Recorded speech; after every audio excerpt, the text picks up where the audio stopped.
Enter madman, stage left. The audience rises and holds their breath. They let the vampires into their house, pretend they don't see when the teeth come out. Put a band-aid on their throat. No one wants to rock the boat, and no one wants to talk about it. You're not supposed to talk about it.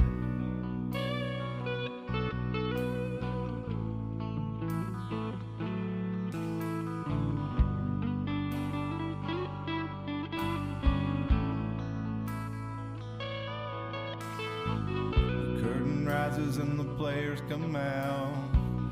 Webs of lies spinning from their mouths.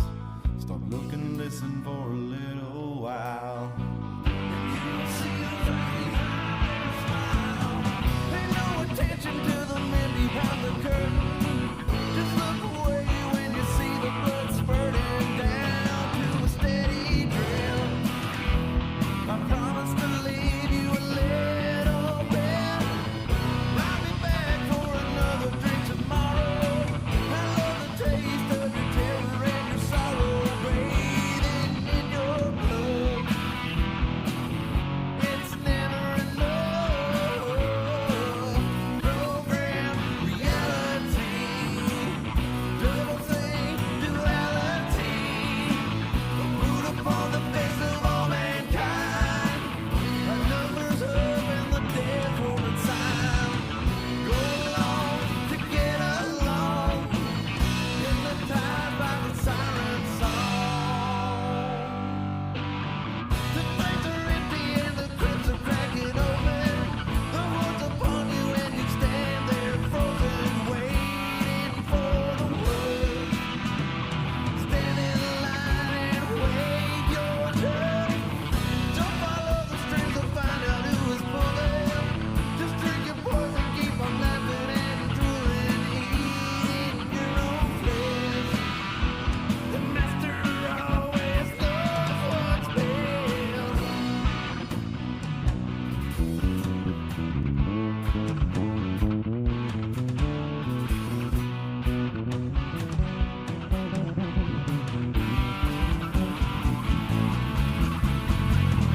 Worldwide genocide.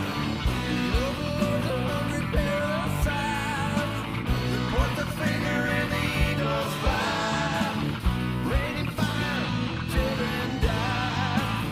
Starving plague, paralyzed. Pile of bodies rotten, covered in flies. But no one wants to talk about it. It's safer not to talk about it. I cut my strings, no more bowing to the master. I tried to run, but they only came faster. Now I stand my ground. I ain't backing down. Silver bullets in my pistol in my holster. My will is strengthened and my confidence is bolstered. Don't test my resolve. Don't test my resolve.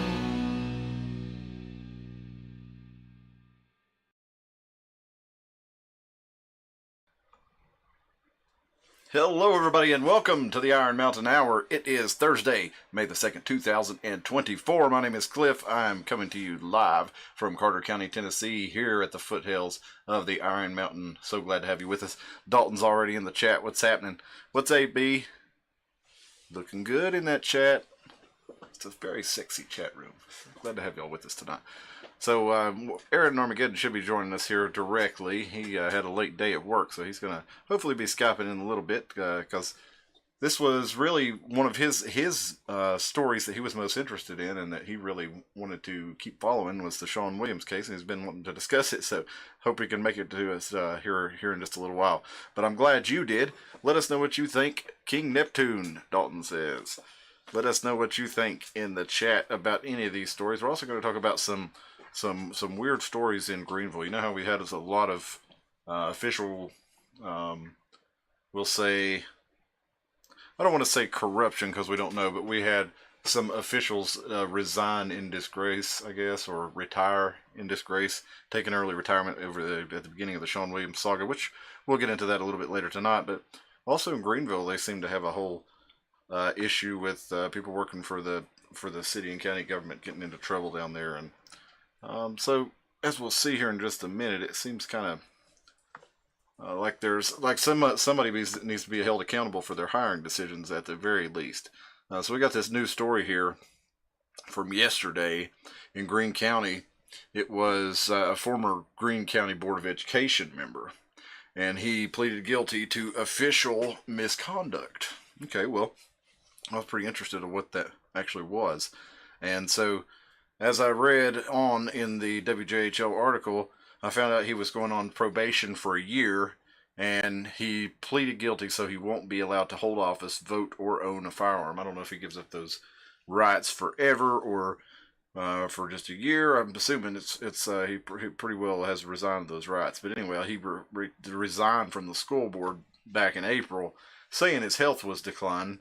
But apparently he was under investigation by the TBI at the time. Well, he allegedly, I guess he pled guilty, so he's pled guilty of official misconduct. But it says he engaged in untoward activity with students. Now, I looked up to see if there was a Tennessee code annotated for untoward activity, and the word untoward only appears as a description regarding whether something is fair or not, and it was not in the it was not a statute under which somebody could be charged. It appears twice in the Tennessee Code annotated, and neither of them is a statute.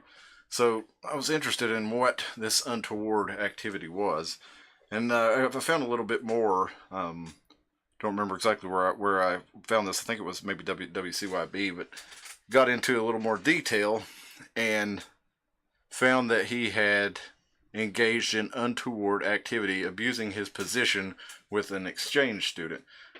So, I mean, they never explicitly say, but I'm assuming the exchange student must have been of age for him to not be charged with something much worse, or am I totally off in my assumption? Or are they charging him and letting him plead down to official misconduct rather than something much worse that he should be charged with for whatever untoward activities he was doing with students?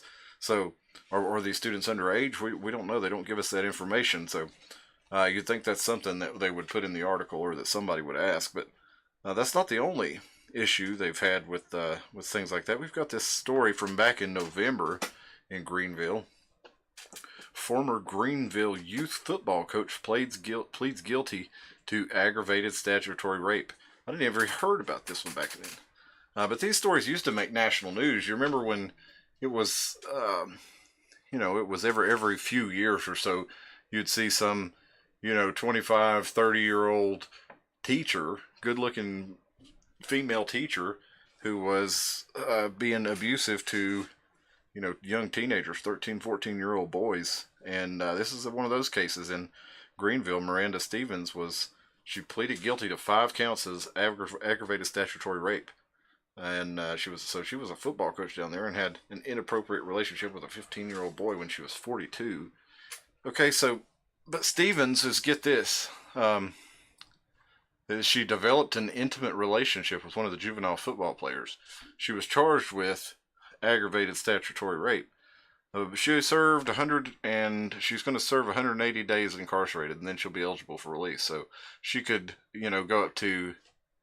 She could serve up to 10 years, but she's eligible for release after 180 days. So it kind of makes you think, what would the penalty be for a male football coach who was, I don't know, having an inappropriate relationship with a teenager? Let's get Aaron's opinion on some of these stories. See if we can bring him in on the Skype. And hopefully we can. He's still not showing up right now. I can hear. Can you hear me? Yeah, I can hear you. So let's try it over again. Let me check my Skype settings. I may have to kill something and restart it. Could not connect my selected camera. All right, let's try that. And then let's set Aaron Armageddon to NDI. And find these settings here. It's a good thing I've done this a time or two. I'm able to do it on the fly. It's kind of hard to figure this stuff out. Let's see, we got to go into advanced options to be able to do this. Let's see if we brought Aaron Armageddon in here on the screen. There he is. Looking good, sir. Hey. Looking good. Nice to see you tonight. Had a long day at work, did you? I did. I sure did. Well, Good day. Good day. I hope y'all could hear me because I just realized I didn't have a microphone in front of my face. So that's why everybody tuned out. But glad to have you with us tonight. And we're discussing what's going on in Greenville, and we're going to be talking about Sean Williams here in just a little bit. But I had a couple of cases in Greenville that I wanted to look at. One of them, Aaron, I told the audience about already, was there was a Board of Education member in Greenville he was a Greene County Board of Education member. He pled guilty to official misconduct, and it was due to what was untoward activity with students. Okay, so this guy pled guilty. He got a year. He was sentenced to a year. He lost his rights to vote and own a firearm and hold office. But there's no details on what this untoward activity with students is. I found another source where I got a little more information where they said that it was untoward activity with an exchange student. Neither of these mentioned the student's age. I mean, I want to hope that the student was at least of age, and that's why he was not charged with something much worse. But either way, inappropriate for somebody in school to have anything to do like that with students, regardless of their age. Especially some poor kid who's like not even from here, they're just a foreign exchange kid, and they're being preyed on by like some. Yeah, and I was curious if she was, or he, we don't know, was, I forgot the question. Not only of age, but I was curious if the student was. He mentioned that there were students, but the foreign exchange student was the only one mentioned. And then I had another story from back in November in Greenville. There was a female football coach she pled guilty to 5 counts of aggravated statutory rape, according to the Greenville court, after she had an inappropriate relationship with a 15-year-old boy. And apparently she was pled guilty. She's only going to have to serve 180 days. She got a total of 10 years, but she could do everything but 180 days on probation. And so I was curious, if you thought a male teacher who had taken advantage of a 15-year-old female student or athlete like that would receive that same treatment. We used to hear these stories about these female teachers a lot, or not that often. They were fairly infrequent. They were, every few years you'd see it on the national. Now it's like every few months you'll see one. Yeah, it seems like it's the cultures. Everything's been sexualized. You can't even watch children's TV shows without it having to screen it first before you let your kids watch it. But and the OnlyFans, it just seems like everything's gone down the tubes, as they say. Well, that's what they say, and I remember the thing I was going to ask is with this official, this Board of Education member, Tom Cobble, who pled guilty to official misconduct for untoward activity with students with the exchange student. I wondered if Cobble was allowed to plead down to that, because how often does somebody, that doesn't really happen. They don't usually charge you with something that you are guilty of and then you just plead guilty to it. Usually they will, say, hey, look, if you'll go ahead and plead to this, we'll drop the charge a little bit or whatever to keep themselves from going to have to go to trial or something like that. But this guy pled guilty, and no plea agreement was mentioned or anything. But kind of makes you wonder, did he plead to that to avoid a larger charge? And, is that a year and then 180 days for this lady taking advantage of students who are, teenagers, but still, it's kind of crazy that, it seems like the government down there needs to be more accountable for hiring better people, for one. But you know, it's Well, that's the thing. They can't get nobody to work, man. Half the people out here nowadays, you could give them a job sleeping and they'd wake up and quit, so it's. well, I'd rather have the job go empty than hire a pedophile. I do know when I was in Dallas, Texas. Sorry, I'm trying to get my audio fixed. I've got some, maybe that's a little bit better there. Yeah, I know I was in Dallas, Texas, like a few years ago, and they had changed the regulations. All the police officers had like face tattoos. They had like around their eyes and neck tattoos and hand tattoos, which I'm fine with. I mean, whatever. But I'm just saying, it was after the shooting in Dallas. Remember when all those cops got shot and everybody quit? They had a whole platoon quit, so they had to hire. I mean, they had no choice just to get bodies in uniforms and get them out there. Yeah. So, but yeah. Well, that's not the only. We've had even more stories. We had back in. Let's see, where's the other one at? The Greenville assistant, or no, that's sorry, that was that guy with the assistant police was indicted on multiple sexual indicted on domestic violence charges, domestic assault charges, but he was actually found not guilty of that today. So, whether that means anything or not, I don't know. But he was found not guilty. But what I wanted to share was this: when the Greenville men indicted on child sexual exploitation charges, there was this guy. Well, here, I'll just play the video. The publisher of the paper, the Greenville Sun, is one of these guys, right? So let me play this video for you real quick from WJHL. Two Greenville men are being charged with multiple sexual exploitation of a minor charges after a grand jury indictment. The Greene County Sheriff's Office says Paul Monty was indicted for 8 counts of aggravated sexual exploitation of a minor and 4 counts of sexual exploitation of a minor. Monty is the publisher of the Greenville Sun. He turned himself into the detention center yesterday.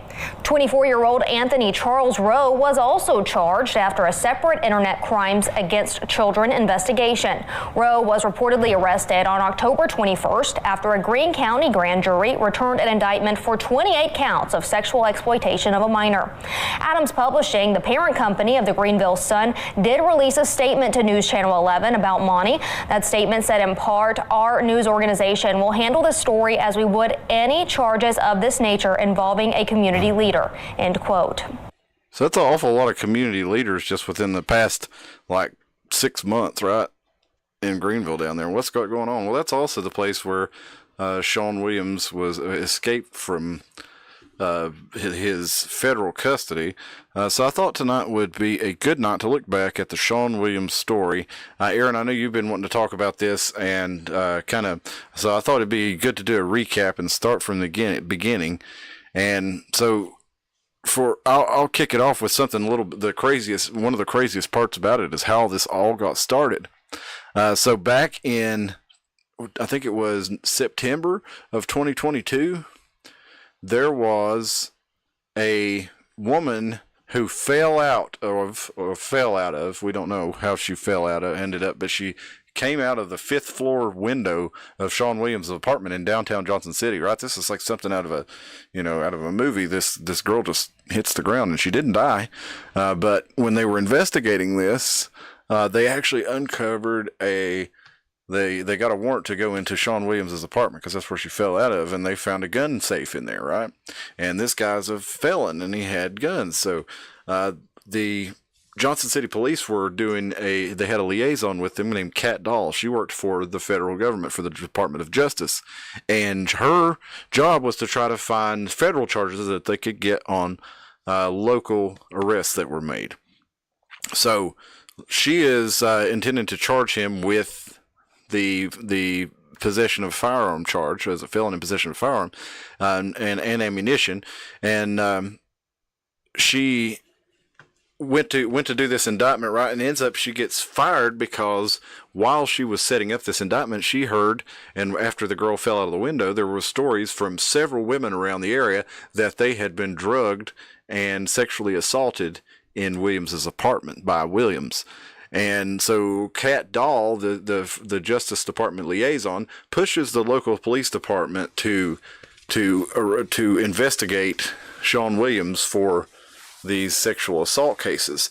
And they found the other day, they released a report showing that a lot of these sexual assault cases, they didn't get investigated because of the women who biases against the women who were reporting them. So maybe a woman was a former prostitute. She reported being sexually assaulted. The police would kind of dismiss this. If they reported that it was a boyfriend who sexually assaulted them or somebody they know, they were less likely to actually file charges. And as we saw, there was a whole lot of rape kits that didn't get tested. They were backlogged for a long, long time. Well, Cat Doll was pushing to have some of these assaults investigated, and the Johnson City Police Department severed ties with her and her position. They didn't technically fire her because she was an employee of Johnson City, but they had her basically put out because they said she wasn't getting enough indictments. Well, she ends up suing them, right? And come to find out, as Sean Williams goes on, he's in a case for the ammunition charge, right? And he ends up getting arrested and charged with drug trafficking in North Carolina, right? This was in April of, I think, 2023. So he gets arrested for drug trafficking, and he at some point in what was it? Was it when he got arrested in North Carolina where they found, yeah, that's what it was. They found he had 2 thumb drives on him, right? With thousands of images and videos on him. Some of these included folders with images or videos showing Williams sexually assaulting women, allegedly, according to the North Carolina. Also, children as young as 2 years old. Oh, we're getting to that. Just tons of we're getting victims, to that. unfortunately. There was actually a series of at least 2 digital images showing Williams abusing an infant boy less than a year old and a girl less than 8 years old. One of the images also contained more than 5,000 downloaded images of CP. So Williams was put into federal custody for this, and he was going to be charged with federal distribution of CP, and he attempted to escape, and this was back in May, but then he ended up in Kentucky in jail.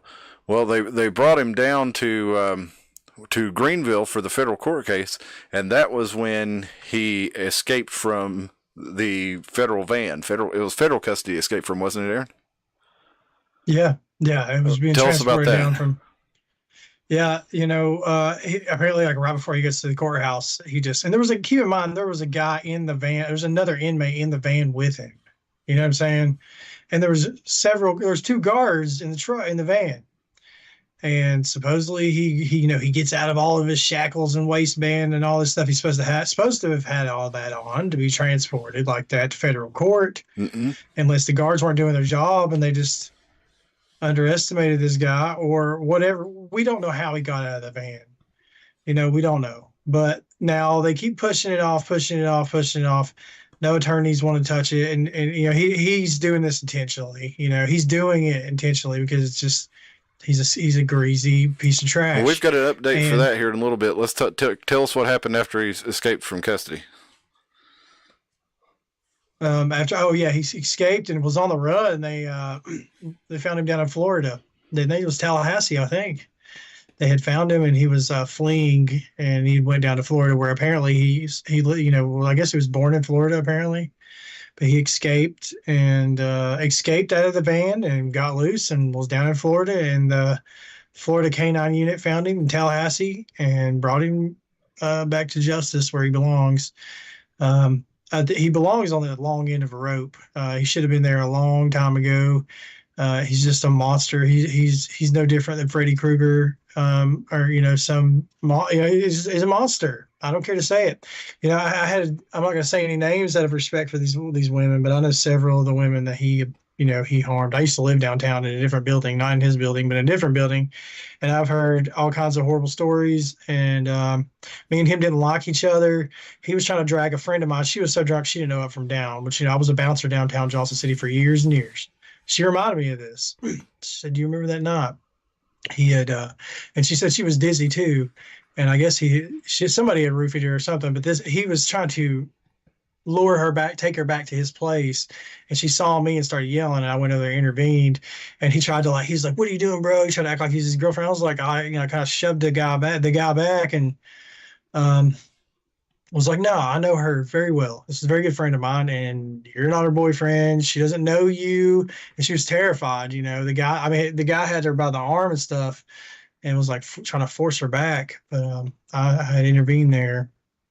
And I've actually had to do that several times with a couple of different shady characters downtown, unfortunately. But luckily, I saved her from some terrible things that surely would have happened that night. Especially she'd been drugged. It's a good thing you were there.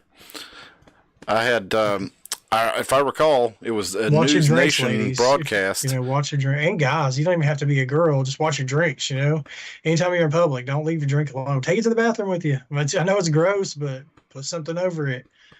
People will roofie you. You can be a dude and get roofied too. It's happened to me. It's happened to me twice.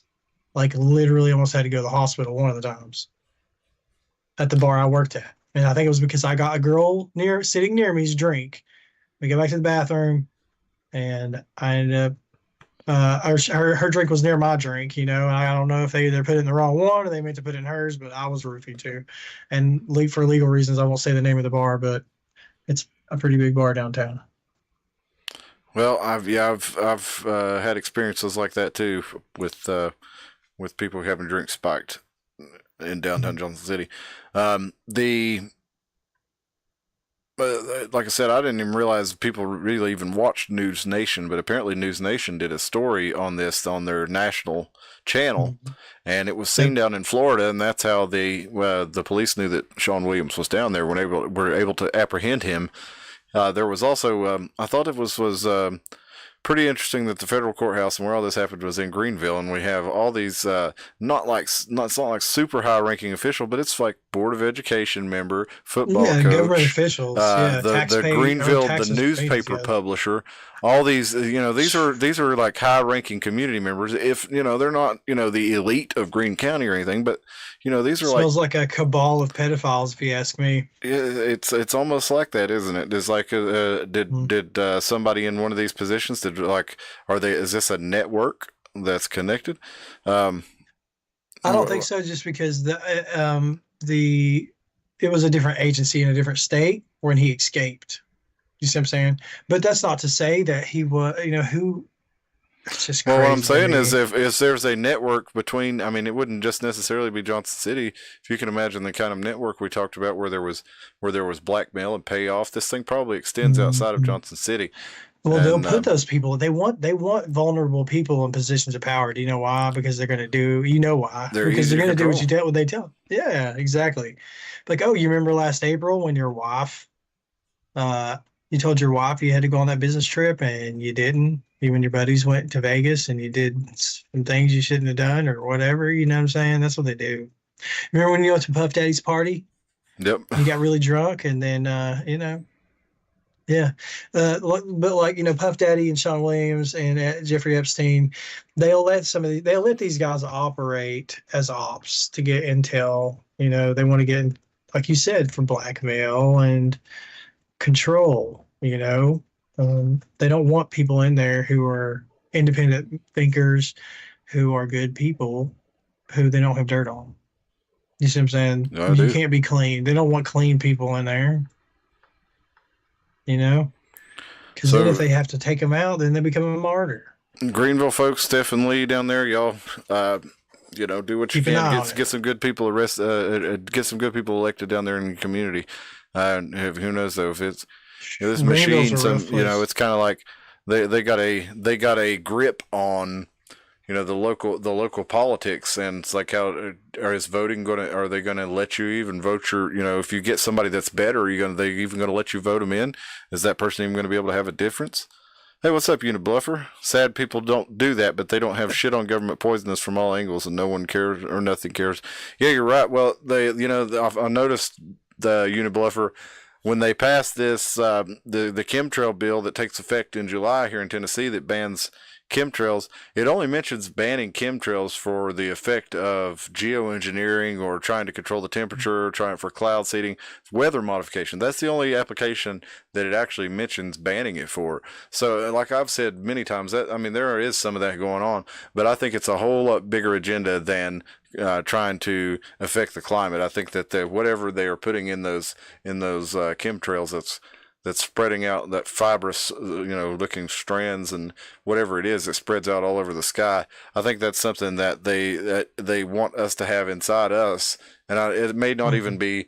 I mean, it may be poisonous, but that may be a side effect more than the actual intended effect. I think the intended effect is to use this as some sort of transmitters for a neural computer network, but that's a whole other show. So it's it's exactly, yeah. It's like the fluoride in the water. Where they got fluoride in the water, it was from the Germans during World War II. The Germans during World War II gave the concentration camp victims fluoride because it supposedly it makes you docile. Made them docile. Yeah. It also lowers your IQ. They've shown it lowers IQs in populations. Yeah. Houston had a 20% or a 20-point average IQ decrease. So from over the first 20 years when they introduced fluoridation into their water. So that's not the only place, but that's like the biggest one that I know of. They also changed the legal term for fluoride now is just any kind of waste. Just any waste. Well, I think think how many waste products have a fluoride ion in it, and as long as it has a fluoride ion, then it qualifies. There is some benefit to having calcium fluoride, or even there are some isotopes of sodium fluoride that is actually good for your teeth, but you don't want to eat it. I mean, rub it on your teeth and topical. Do a rinse, but why would you eat it? Ingest it. Yeah, you don't want to ingest it. Like you don't eat lotion. Lotion is good for your skin, and chapstick is good for your lips, but you don't eat it. Unless you're the weird kid. But let's get back to Sean Williams, and let's finish up the Sean Williams, and then we can kick it over to further discussion on that matter, because I do want to kind of get through this Sean Williams stuff kind of in a timely manner. But let's get on to I'm just glad he's behind bars where he belongs and not out here raping kids and women like a. Well, that's right. They brought him back, and as Aaron mentioned, he had fired 2 attorneys, and then he asked to have this court-appointed attorney dismissed. Well, this week, a federal judge allowed Sean Williams' third attorney to withdraw from the case. He said he had to. Sick. They protect them like some kind of endangered animal. They protect these pedophiles like it's disgusting. I wish they were as worried about protecting kids as they were protecting child molesters. No kidding. And killers, straight up killers. Oh, it's Mr. Orville Redenborger. What's up, little buddy? Yeah, he can't stand to let Dad be down in the studio without him coming down here. He's got the sleepy eyes. He's ready for bed. Wants to sit in my lap today. Yeah. But with Sean Williams, when they got him back to Johnson City, they couldn't keep him a lawyer this time. Whatever reason, this lawyer he's turned in paperwork to the judge saying that he can't represent him and he would like to withdraw from the case, and the judge has granted that, although it's sealed what the reason for that is. But the allegations against him now, the official charges, are that he did knowingly employ, use, peruse, induce, entice, or coerce a minor, or knowingly attempted to do the same to engage in sexually explicit conduct for the purpose of producing a visual depiction of such conduct. So sounds like that he will actually go down for this. Apparently, Sean Williams owned glass and concrete contracting back in 2008, and he was able to build a pretty big business down there, I guess, and buy him a really nice apartment. He bought up like a whole floor, the whole 5th floor of the downtown towers down there, and another 3rd floor unit. So we spent about $500,000 or close to it on these apartment units in downtown Johnson City. And this was where the girl had jumped out of the window or fallen out of the window. And this is where all these assaults happened. But for whatever reason, I'd be interested to know why the attorney said he couldn't defend him. But he did, and that attorney's out, and they are looking for another attorney. The case has been delayed for who knows when it'll actually happen. He may end up having to represent himself. Isn't that what you said, Aaron? Yeah, that's what it depends on. There's several charges, but I know there's a couple of the charges the judge was like, yeah, look, you're gonna use this attorney or you're gonna represent yourself. Those are choices. They should make it. I'd rather watch that little weaselly turd squirm and try to answer for himself. He needs to answer for what he's done. He's a predator, a monster. He doesn't need to be out here free in society. His brain is broken. And he is ill in every way a man can be ill mentally, obviously. It's just evil, straight up evil. But I think they were letting him operate because he was giving them information and he knew where the drug, they were using him to control the drugs downtown probably and all that and find out where they're coming from and who's buying them and who's doing what and filming people do, filming at these parties, just like I said, Puff Daddy, who's to say he doesn't have have the one they have, the ones that they didn't retire. Who's to say he didn't have, who's to say he doesn't have other people blackmailed? It's a dangerous situation. Yeah, just like Hugh Hefner allegedly, and just like Jeffrey Epstein, just like Jean-Luc Brunel, Puff Daddy. just like all these NXIVM people that they were now these people NXIVM, this sex cult that was in the news during Trump's presidency because Allison Mack, the actress from Smallville, was one of the top lieutenants of the leader of this cult, Keith Raniere. And one of the things that a lot of things they talked about was, this is like a sex cult. It was like a women's empowerment cult. Another thing that they didn't really talk about much is that NXIVM had a network of daycares all over the country. They also had a lot of very powerful friends that weren't mentioned, including the Bronfman sisters, who are the heirs to the Seagram's liquor fortune. And these were also connected to Jean-Luc Brunel, who was the owner of Victoria's Secret. And was he the one that basically Epsteined himself up in Canada? I think that's correct. But there was this whole network around Epstein that there weren't any visible connections, but they all appeared to be doing similar operations, and that they were loosely associated with one another. At least they were friendly with one another, and so it would not be a surprise to me to find out that there were multiple layers of these kind of rings, these kind of blackmail rings, these.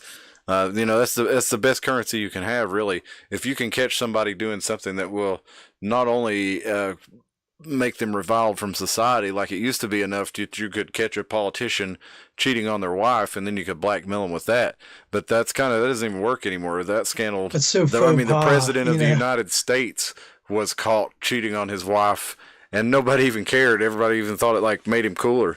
Bill Clinton, and everybody even knew about Jack Kennedy. So the days where we caught you cheating on your wife, so now we've got you by the balls, those are long gone. So they needed something much more serious. And there for a while it was probably a lot of drugs. And you remember when Madison Cawthorn, the congressman from North Carolina, who was in the wheelchair, he mentioned that there were all these drugs and sex parties, and that they had invited him to attend them, and he'd seen Congress people doing key bumps of blow, in the parking garage, and that it was just kind of just sex, drugs, and rock and roll up there all the time. Which we all kind of assumed that, but it was interesting to have somebody from the inside. Well, I don't know if we all assumed that, but I assume that most people who have an understanding of human behavior and social relationships would see that there's definitely an element of that in DC, as there is with any kind of high-powered, fast-paced, whether it's real estate or politics or what you name it. The people at the top like to get their freak on, and in a lot of crazy ways sometimes, and they're pretty wild.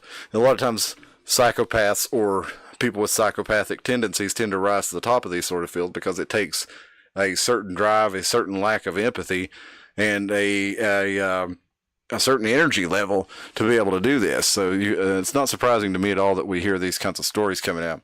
And it's not surprising to me even on the local level that we hear these kind of stories too. If we recall, the mayor of Elizabethton was accused of being in a hotel room with a couple or something like this. So I wondered at the Red Roof Inn over in Johnson City. Yeah, I wondered if this was something where they tried to blackmail him, and because he didn't step down. Kurt Alexander, he didn't quit. It makes me wonder if there was like, okay, yes, he has a different, kind of personal life that he engages in, which is none of my business. If it's not illegal, then it's none of my business. And it's almost like they tried to catch him and release that and get something out of him, and then he didn't leave. So I don't know if it maybe didn't work or if it was just that. Oh, he's just one of them, and they caught him, and he got caught by the press. Who benefits? The first thing you should ask in that situation: who's going to benefit from his demise? His opponent, his ops. There's got ops out there. Politics are ugly, man. People will do anything for power. I mean, anything. Obviously, like we've been talking about. I mean, anything for power. Well, it's just like the still let kids get killed and abused and beaten and trafficked, and it's disgusting. And these people are gonna have to answer for what they've done. I feel sorry for them, man. I mean, I'm not perfect. I'm not trying to act like I am, but man, these people have just. I mean, it's like you don't have to just sign your name on a line to sell your soul. You know what I'm saying? There's certain things that people do for power and fame that there's no coming back from. Unibluffer says they want those people to be on the loose so it can justify the corrupt system's existence. Well, I definitely think you're right to a degree about that, because without the problem, how are you going to have the solution? As we know, it's problem, reaction, solution. And most of the time, just like with COVID, if things are going smoothly, they have to make sure that things don't go smoothly so that there's a need for them, right? Because what else are they going to do? Other than fix problems. I mean, that's the whole purpose of the government. So they need something scared. To feel useful. Everybody's scared. Oh, we need the government to protect us. It's like, no, they're going to make it a lot worse. Well, it's been said, I can't remember who said it, but the police and local government is basically just the most successful gang in the area. And that's what it seems like to me, really, is, it's more that Sean Williams was competition is maybe why they eventually took him out. But I don't think he was competition. It's because... no, it's like, he was an intel, man. He was feeding somebody or multiple agencies, possibly even multiple agencies, information. He was messing in drugs. He was messing in CP and all these just horrible things. And I think that it's safe to say he's involved in human trafficking. That's not a far stretch. I'd say it's safe to say it's not a far stretch. They need to take this guy and go through everything he's got and find everybody that he was messing with, find out all these people who've been out here diddling kids and being creeps, and just turn. Well, no stone unturned. I'm sure they found a lot of it, but it makes you wonder how much of it will actually make it to an indictment. Because if there was corruption in the JCPD, who knows how much they were able to clean up after themselves, while he's in federal custody or while he's wherever, and they have access to the apartment. If there is some sort of, conspiracy going on with the local PD, they probably had a lot of time to clean their tracks. Yep, it's can't hide everything. Crazy. Yep, that's true. But I guess it depends on who's investigating it too. Yeah, that's for sure. That's true. That's true. That is very true. Well, the report that came out that get them all. They need to round them all up. Keep getting them. Greene County, Johnson City next. Kingsport, God Almighty, is like a den. Oh, for real. Of just shady. You got their school board members are under investigation for child abuse and all this crazy stuff, and just you go on and on and on. Look at their officials too. One of the judges just got a DUI and got in some trouble, and then you've got the Johnson County. The Johnson County judge, the guy selling pot. Yeah, they took it pretty easy on that guy. Yeah, they took it pretty easy on him. Yeah, I wondered about him. It seemed like because I looked it up when they arrested him he was growing, and they said with the intent to distribute. I looked it up to see kind of, if this guy was somebody who was like hard on, weed or something, and he wasn't.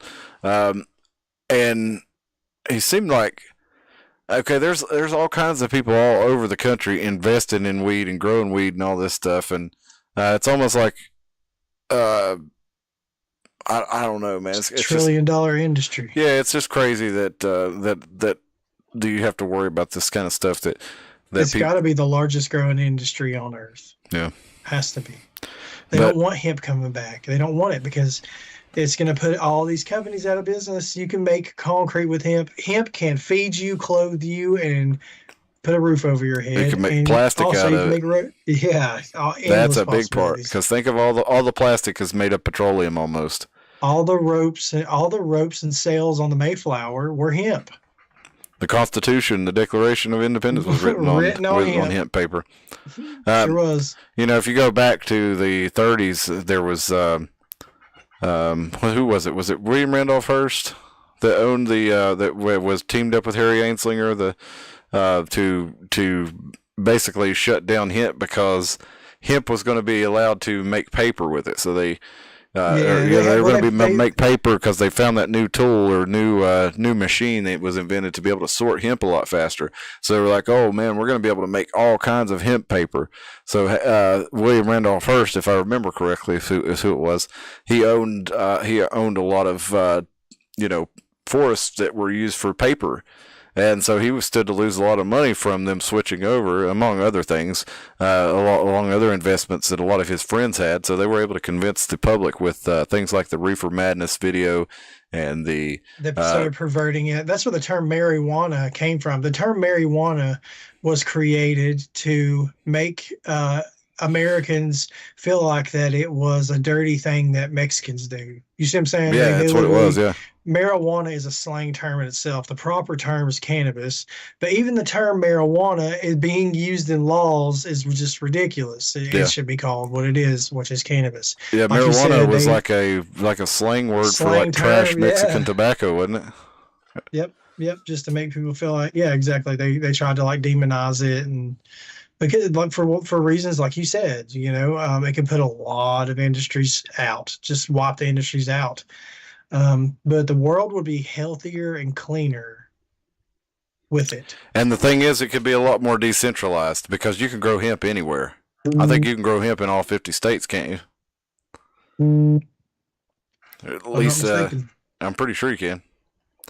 So, I mean, it would be something that independent people could do. You can grow, think about the amount of hemp that somebody could grow just in like a half acre.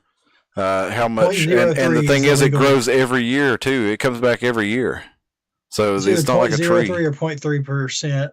THC is what is allowed legally. I used to work on a cannabis farm, and I've grown a lot of cannabis fields and greenhouses of it, and I know it like the back of my hand. I know how it works.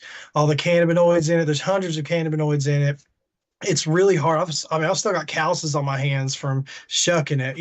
It's actually hard. Cannabis is way harder than even tobacco.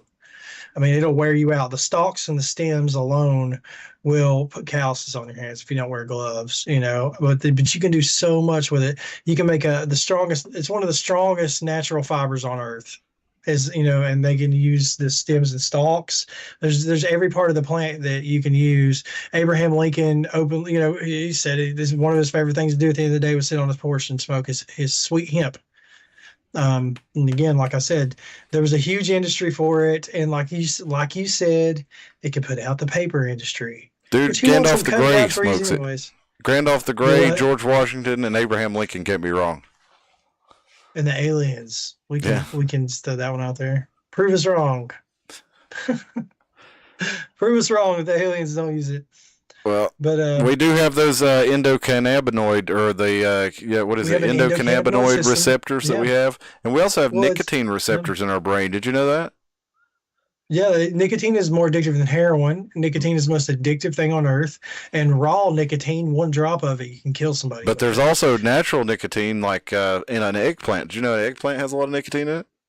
It is. Your body actually does require a certain amount of nicotine from, or I don't know if it requires it, but your benefits from it. But you don't. I mean, that doesn't mean you should smoke. But Yeah, exactly. You have nicotine receptors just like you have endocannabinoid receptors in your brain. Yep. And like a lot of people say for the cannabinoid receptors, why were we created or why did we evolve, whichever you believe, to have those receptors if that plant was not crucial to our survival or not, if not a big part of it. Otherwise, the people with those receptors would have died out, right? For some reason, we've gotten some survival and some evolutionary or some creative benefit from having those receptors and having that plant, and it's been around people. Even me as a Christian, the Bible, it says right there in Genesis that God gave us all of the plants and herbs. Every herb and seed, every herb-bearing seed, it says. For us to use. But the big pharma doesn't want you using cannabis because then you won't have to take stomach pills. Then you won't have to take Xanaxes and all these other sleeping pills. Cannabis, stomach diet pills, all kinds of stuff. I mean, it's just it can help with so much, but they don't want that. They want you taking their pills. They want you. Big pharma wants us taking all their pills, and it's true. It's sad but true. You can go out here to the corner and get piss hammered drunk, and fight people, go to jail. I don't know. The effects of alcohol, from my experience working years and years in bars, years and years of doing private security, over a decade, I've been dealing with drunk people. Not just drunk people on all kinds of different substances. And I know how to handle, if I can figure out what they're on, usually I know how to talk down and de-escalate the situation. But with alcohol, it's a different machine. Yep. It's a different machine. I'd much rather deal with someone who is stoned out of their gourd. The worst thing they're going to do is annoy me because they're not going to be able to keep up with what I'm trying to talk about with them. A drunk is possibly just going to it could just bite you. Or start cussing or start crying. Don't let her bite you. But it's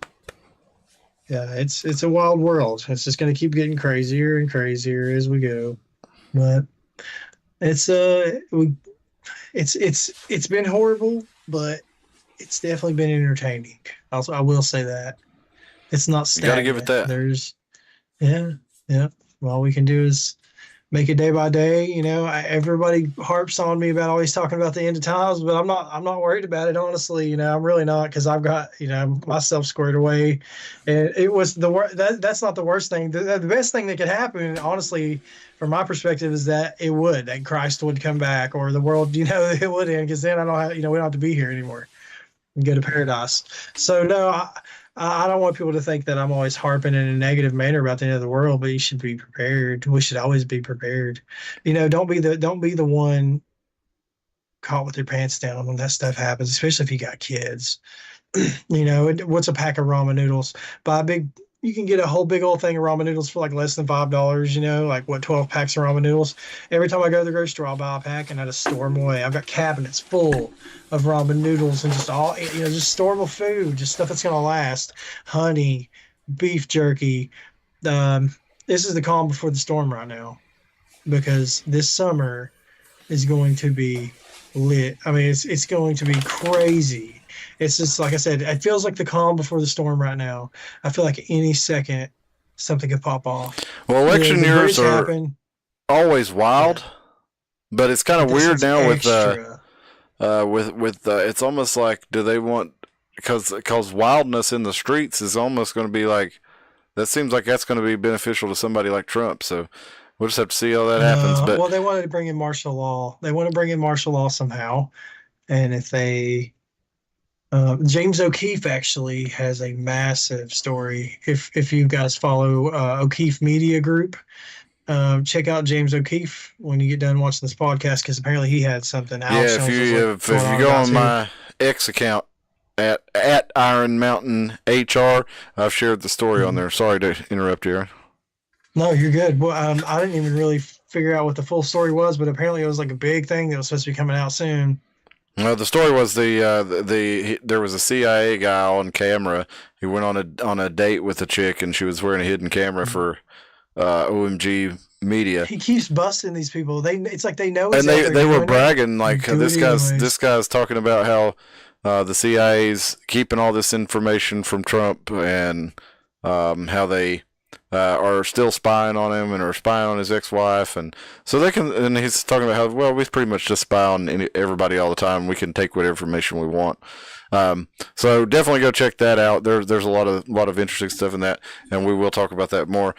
This weekend, I'm going to redo. Dustin and I, we had a story where we were talking about lost ancient libraries and lost knowledge, and the stream was totally screwed. I don't know why, but it's working fine now. But the screen was totally screwed, and we only were able to get an hour of the show. Dustin and I did 2 hours on that night on lost libraries and out-of-place artifacts. It was a really good show. Well, there's only about an hour of it up, and it's very choppy. So we're going to try to re-upload that to redo that too. episode, because it was a lot of fun, and I had some good stuff too. Yeah, some good stuff that if you weren't watching live, you didn't get to see, and if you were watching live, it was really jumpy and glitchy. So hopefully we've got that all sorted out. Everything seems to be working good now. I'm in the green right now. I've dropped 1.5% of frames tonight. That's not great, but it's way better than what we were at the other night. So tune back in this Sunday. We're going to reiterate the lost libraries and ancient knowledge, out of place artifacts, this kind of stuff. It's going to be a lot of fun. Hope you will join us. I'm planning on Memorial Day weekend. We're going to do the Saturday, the Memorial Day weekend, Memorial Day Saturday. We're going to do a garbage cleanup here in Watauga Lake in Elizabethton. It is actually the cleanest lake in Tennessee, but it's still really trashy. Or it was the cleanest lake in Tennessee. I don't know if it still is or not, but years ago it was. Well, that's pretty cool. But there's a lot of nasty places on it, so we're going to go do a pickup up there. So if you'd like to join us, it's going to be Memorial Day weekend. You can email us at the ironmountainhour@gmail.com and get more details, and we will put it on the show. What time is that, Cliff? Do you know what time? It's going to be afternoon. It's going to be afternoon. Well, that'd be good, yeah, because I usually work Sundays, but I will definitely make sure I drive up for that. It'll be Saturday. I moved. Oh, this coming Saturday? No, the Saturday before Memorial Day. So 2 days before Memorial Day. I'll definitely come up. I'll make sure I come up for that because, like I said, I moved from Elizabethton to here, and it's only really the two places I ever want to live again. Honestly, and honestly, Elizabethton's just as beautiful as Sevierville and stuff.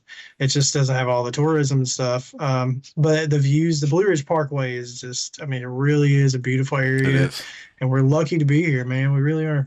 So that'll be Saturday the 25th. We're going to be doing the trash pickup Saturday, May 25th. Then the next month, we're going to have a trip to the shooting range. We're going to get together, and we did that last time. We had about 15 people go. It was a lot of fun. All friends of the channels got together, and brought several tables full of guns to the range, and basically had the whole place to ourselves. And oh man, we had a lot of fun. If this time and have a barbecue. We should have that's a great idea. Barbecue at the gun range. Oh yeah, that's a great idea. And then later on this summer, we're also going to do a off-road trail ride. It's not going to be anything serious, but just a little bit of off-road riding and go around in the woods, because several viewers of the channel are into that. So hopefully we can get that going. We've got 3 activities we're going to try to do. Not that we're going to try to do. We're going to do them. We're going to do them. That's right. Hell yeah. The next 3 months. We're going to do them, man. And we had fun getting together with viewers of the channel, so we hope you'll join us. If you're not in the area, we will still upload some video of it and let you know how it goes. We'll be there in spirit. We'll keep you in mind. That's right. But with that in mind, it's time to go ahead and close it down for tonight. It's 11:04. Was trying to get out here by 11 so y'all can get to Betty by for your work. And definitely let's get together this Sunday night. We'll go back into ancient libraries. And yeah, that sounds good, man. That's a good juicy one. You guys going to go over the Book of Enoch and stuff like that too? We might do it. Yeah, that didn't come up the other night. The Book of Enoch's a good one. Yeah, we did talk about the Dead Sea Scrolls and the Rosetta Stone and stuff. So we kind of talked about Book of Enoch adjacent stuff, but we will get more. We'll get more into that this weekend. We'd love to have you join us in the chat and let us know what you think. And we'd also love to hear your thoughts on this video. Put them in the chat or the comments, or email us at the ironmountainhour@gmail.com. Follow us on Twitter, or X as it's known now, at Iron Mountain HR, and follow Armageddon at Armageddon Hour. That's Aaron over there, and he's also on YouTube at Armageddon Hour. So everybody Yes. follow over there, like, share, and subscribe, and let's get back together Sunday. Sounds good. Everybody have a good week, guys. See y'all. Don't get Clown world. Cucky cucksters cuck you this week, everybody. Have a good